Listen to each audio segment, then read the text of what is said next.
नमस्कार, आप सभी का स्वागत है रेडियो द्वारका में। आज ग्रीन सर्कल एनजीओ ने द्वारका एक्सप्रेस के साथ मिलकर सीसीआरटी के अंदर एक कार्यक्रम किया।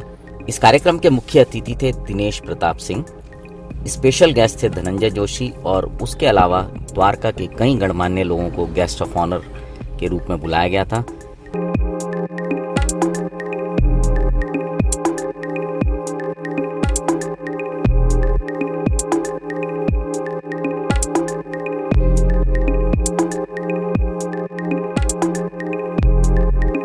इस कार्यक्रम के दौरान सेल्वराजन जी की लिखी हुई बुक जो कि पर्यावरण पे है रिलीज की गई। ग्रीन सर्कल स्कूल अवार्ड दिए गए। उसके साथ साथ जो एनजीओ द्वारका में पर्यावरण के क्षेत्र में काम कर रही हैं उनको भी सम्मानित किया गया।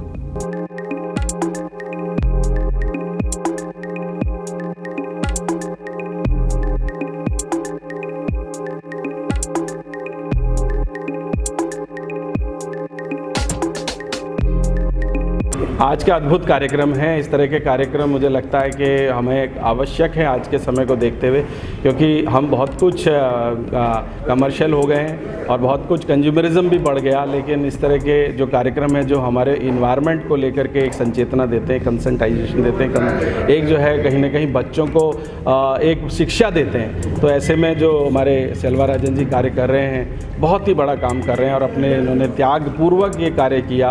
और पहले भी जब ये सेवा में थे दिल्ली में, बेंगलोर चले गए, वहाँ से भी पूरे देश के लिए इन्होंने काम किया और हमारी यूनिवर्सिटी के साथ भी इन्होंने बहुत काम किया। नाथ साहब है मेरे साथ, ये द्वारका के हर उसमें कार्य कर रहे हैं और रॉबिन जी भी इस कार्य में पूरे द्वारका के लिए बहुत बड़ा कार्य कर रहे हैं। हम लोग एक टीम की तरह कार्य कर रहे हैं और जो भी इन्वायरमेंट को के लिए किया जा सकता है कि हम प्लास्टिक फ्री कैंपस करें और हम जो है अपने इन्वायरमेंट को लेकर के संजीदगी से अगर हम बच्चों के साथ मिल के काम करेंगे तो मुझे लगता है कि हम एक विश्व के लिए एक अच्छा एग्जाम्पल बन सकते हैं।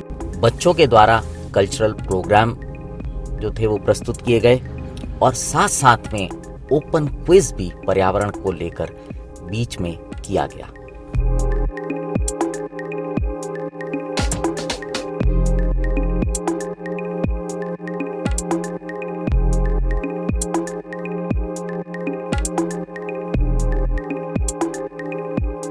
मेरा नाम सेल्वराजन, मैं ग्रीन सर्कल का फाउंडर और चेयरमैन, प्रेजेंटली मैं चेयरमैन हूँ ग्रीन सर्कल का। मैं बेंगलोर में रहता हूँ, पहले द्वारका में रहता था। उस टाइम पे मैं ग्रीन सर्कल को फाउंडेशन किया था 2001 में और वी हैव गॉन थ्रू बहुत ज़्यादा लंबा सा जर्नी था हमारा। और इस प्रोग्राम अभी 24th ईयर है हम इस प्रोग्राम में।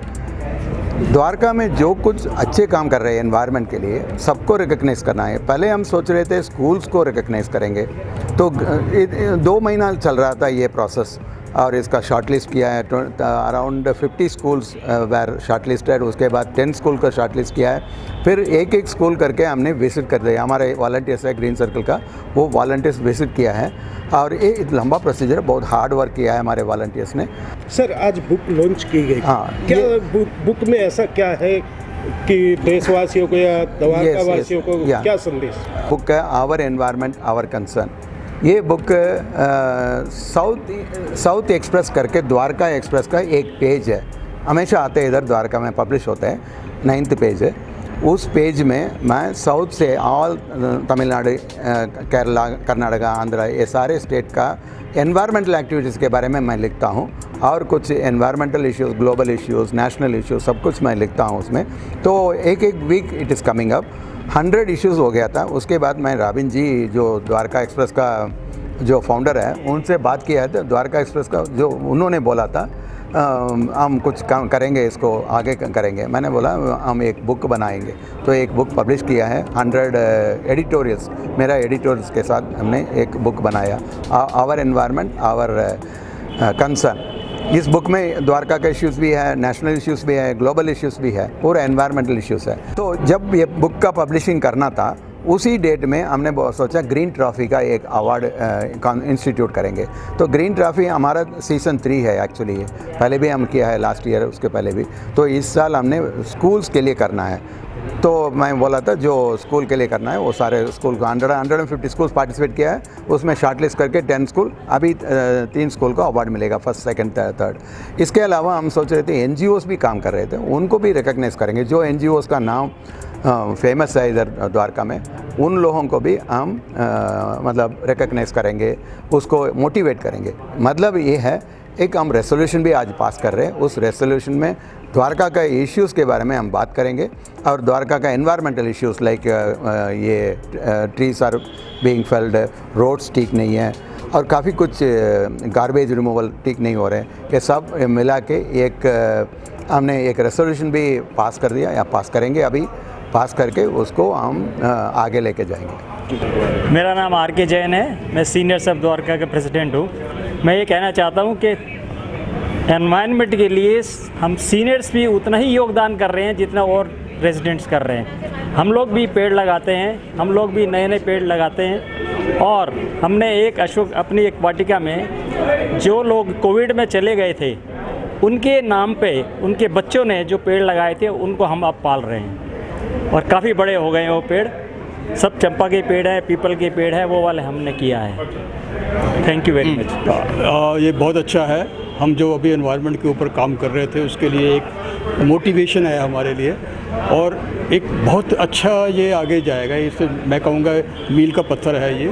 और हम पर्यावरण दिवस जब मनाते हैं तो हम पौधे नहीं लगाते, हम लगे हुए पौधों को पानी देते हैं, उसको आगे बढ़ाते हैं। हम द्वारका गुरुद्वारा सेक्टर 11 से हैं और हमारे पास हमने अडॉप्ट किया हुआ है क्रिमेशन ग्राउंड सेक्टर 24 को, जो आज हरियाली की बात चल रही है द्वारका में। और हमारे क्रिमेशन ग्राउंड में जो हरियाली है, हम वहाँ पे लगातार कंटिन्यूटी डेली बेसिस पे हम कोई ना कोई पौधे, और या हमारे साथ NGO मिलके वहाँ पे हम पौधारोपण करते रहते हैं। हर किसी फंक्शन में हम पौधारोपण करते हैं। और हमारे को तो एक कितना बड़ा अप्रिसिएशन है कि खुद MCD कमिश्नर ने आके ये बोल दिया कि जो सेक्टर 24 का क्रिमेशन ग्राउंड है, जिसको गुरुद्वारा साहब ने अडॉप्ट किया हुआ है, वो दिल्ली के नंबर 1 में आ रहा है।